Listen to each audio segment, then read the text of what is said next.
Assalamualaikum warahmatullahi wabarakatuh. Selamat pagi, selamat siang, selamat malam, dan selamat pagi kembali. Berjumpa lagi dengan saya di Misteri Channel yang membahas seputar hal-hal kecil yang mungkin bisa Anda kerjakan sendiri. Salah satunya adalah cara tune up atau servis ringan pada mobil Honda Jazz GT3. Biasanya untuk tune up ataupun servis ringan saya kerjakan sendiri ya. Selalu saya kerjakan sendiri. Biasanya hanya pembersihan pada throttle body dan busi.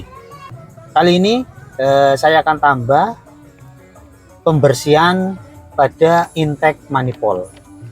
Kalau untuk pembersihan busi dan throttle body itu sudah biasa, jadi sudah sering. Jadi kemungkinan pada area throttle body masih bersih karena memang belum lama. Sedangkan sejak saya pegang Jazz ini, saya belum pernah membersihkan intake manifold. Pertama kita lepas kabel aki ya, aki negatif saya lepas, kemudian filter udara dilepas. Berikutnya lepas throttle bodinya. Sebelumnya kita lepas terlebih dahulu tadi kabel gasnya ya, kemudian throttle body ada 4 baut. Kita buka menggunakan kunci shock 10.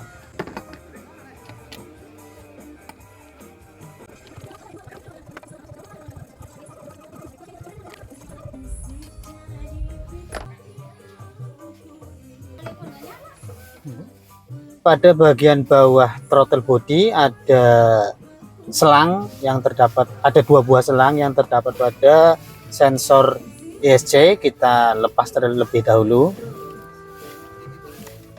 dan diingat-ingat nanti untuk pemasangan jangan sampai terbalik untuk input dan outputnya.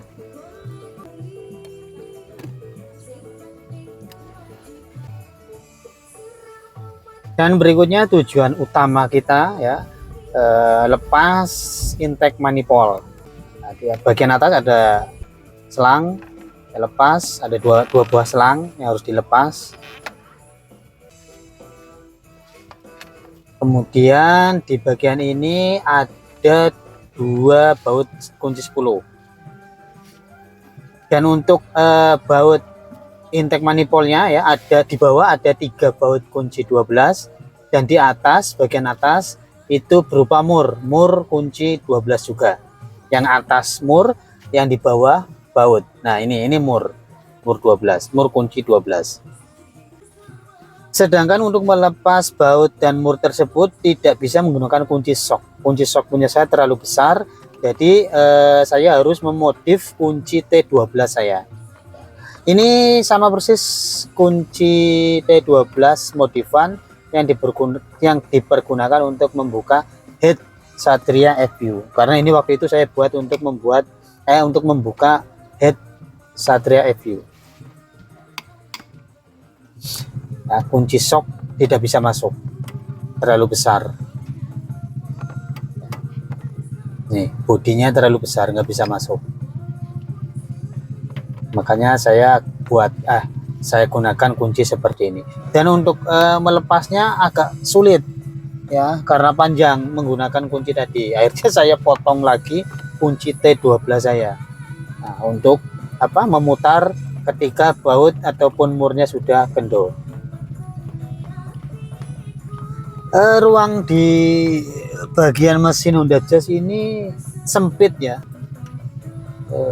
sangat sempit. Untuk membuka-buka atau membongkar-bongkar itu agak kesulitan, tapi saya tangannya kecil jadi masih terkendali lah.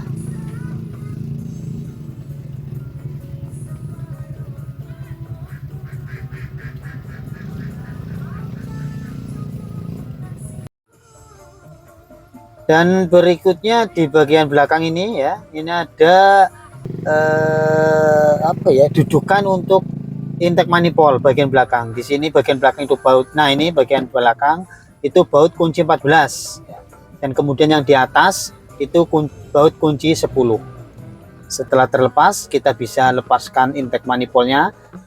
hati-hati ya, digoyang-goyang sedikit. Nah, ini sudah terlepas.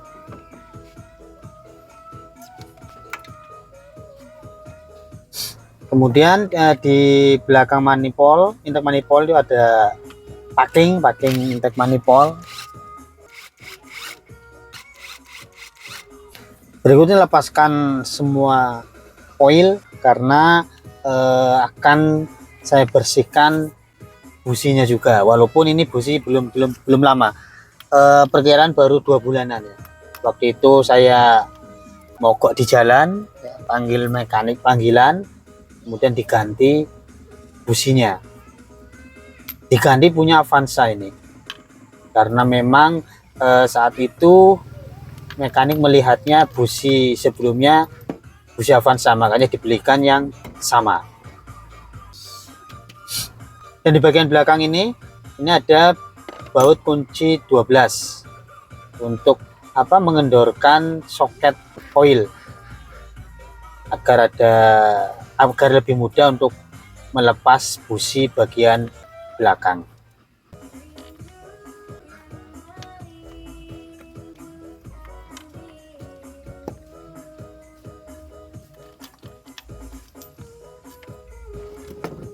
Baik, ini sudah terlepas semua 8 busi, 8 koil ya, packing intake manifold, throttle body, dan juga yang paling penting adalah intake manifoldnya itu sendiri ya, karena memang tujuan saya ingin membersihkan intake manifold, karena untuk bagian-bagian lain sudah biasa dibersihkan.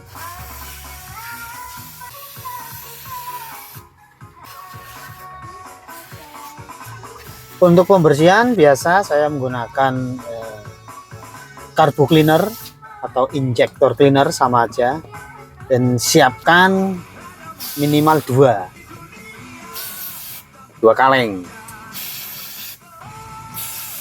untuk pembersihan throttle body, busi, intake manifold. Itu paling enggak 2 kaleng habis.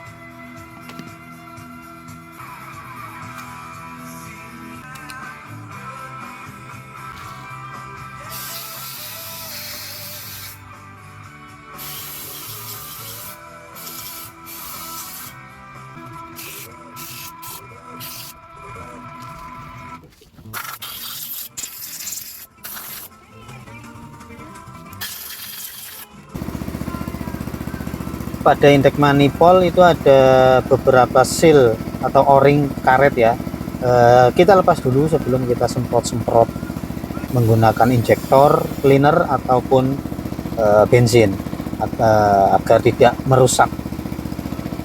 Nah, ini kotor sekali, di dalam itu memang kotor sekali, kerak-keraknya itu banyak di dalam intake manifold ini, karena memang untuk pembersihannya itu jarang ya, karena untuk melepasnya itu agak susah, kemudian untuk membersihkannya pun memang agak susah juga ini. Jadi saya semprot saja, paling tidak keraknya berkurang ya, meskipun memang di dalam itu masih banyak sepertinya, karena memang tidak bisa menjangkau ke dalam sana, susah ya, nggak tahu, karena nggak tahu saya cara membersihkannya itu seperti apa, belum tahu, belum pernah melihat. Jadi ini eksperimen saya saja, saya bersihkan seperti ini. Kita bersihkan intake manifoldnya itu, siapa tahu ada perubahan berkaitan dengan konsumsi BBM-nya, karena kata teman saya BBM jazz saya ini masih tergolong boros, dengan AC non AC 14 kilo per liter itu dalam jarak 50 kiloan, katanya itu masih boros, padahal mesinnya sehat, nggak ndut-ndutan ya, nggak ngadat-ngadat, itu enggak, mesinnya sehat. Tapi kata kawan saya, kalau BBM boros berarti tidak sehat, makanya throttle body sudah biasa saya bersihkan, busi sudah ganti, tinggal intake manifold ini yang belum pernah saya bersihkan. Nah, Dalam intake tadi ya, saya bersihkan juga, kasih semprot pakai injektor cleaner.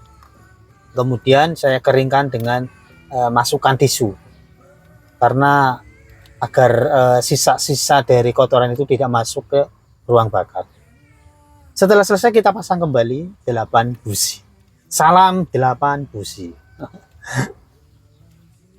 Kayaknya mobil saya ini jenis mobil saya ini yang businya paling banyak kayaknya.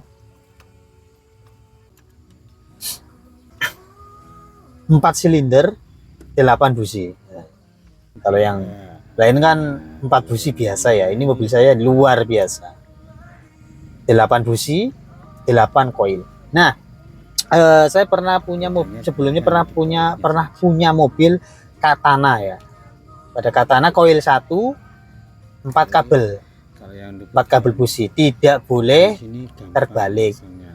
Kali ini 8 koil, Bro. Jadi koilnya bisa di exchange, bisa pindah-pindah 1 2 3 4. Kalau yang bagian belakang sama depan nggak bisa ketukar karena memang bautnya beda.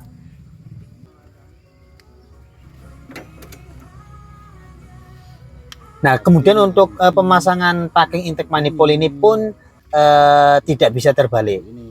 Ya, atas bawah tidak bisa terbalik karena bagian atas itu sudah ada baut tanam. Kemudian untuk ini packing yang plat tebalnya ini pun tidak bisa terbalik depan dan belakangnya, karena di bagian sini paling depan sini itu ada bekas o-ring, ada bekas lingkaran o-ringnya. Yang ada o-ringnya itu dan yang ada o-ringnya itu pada intake manifoldnya itu.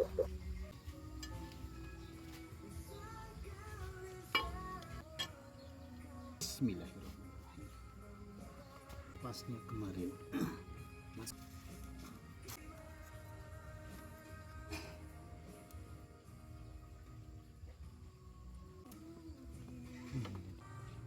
Jangan lupa pasang kembali besi bracket intake manifold yang bagian belakang ya. Bagian belakang kunci shock 14, kemudian yang di atas itu kunci shock 10. Baut kunci shock 10 yang di atas. Pasang kembali soket-soket dan selang-selangnya. Lalu pasang throttle bodinya. Jangan lupa di bawah ya, di soket ISC itu ada 2 selang. Jangan sampai terbalik untuk pemasangannya. Kemudian pasang lagi kabel gasnya, lalu filter udaranya. Kemudian untuk kabel aki yang negatif jangan lupa dipasang. Nanti kalau tidak dipasang nanti bingung karena tidak ada tanda-tanda kehidupan.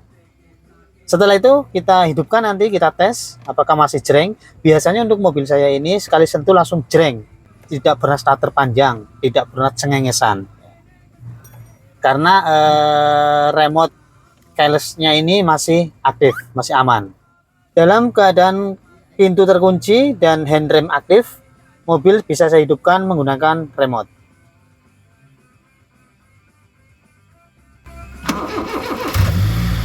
Itu dia, cengengenyek jreng ya. Memang mobil saya tidak pernah starter panjang, padahal ini tadi habis dibongkar-bongkar ya, sekali sentuh langsung jreng. Mobil saya sehat, walaupun kemarin memang konsumsi BBM-nya katanya masih terlalu boros. Katanya kalau mobil BBM-nya masih boros itu katanya tidak sehat, padahal menurut saya ini sudah sangat sehat. Tapi mudah-mudahan dengan dibersihkannya intake manifold tadi bisa memperirit lagi konsumsi BBM mobil saya. Baik, demikian dari saya, mudah-mudahan bermanfaat. Itulah tadi cara saya membongkar dan membersihkan throttle body, busi, dan intake manifold. Mohon maaf apabila ada kesalahan dan kekurangan, karena saya memang bukan mekanik pro, saya hanya penghobi obrak-abrik saja. Do it yourself, 1000% risiko ditanggung penumpang. Assalamualaikum warahmatullahi wabarakatuh.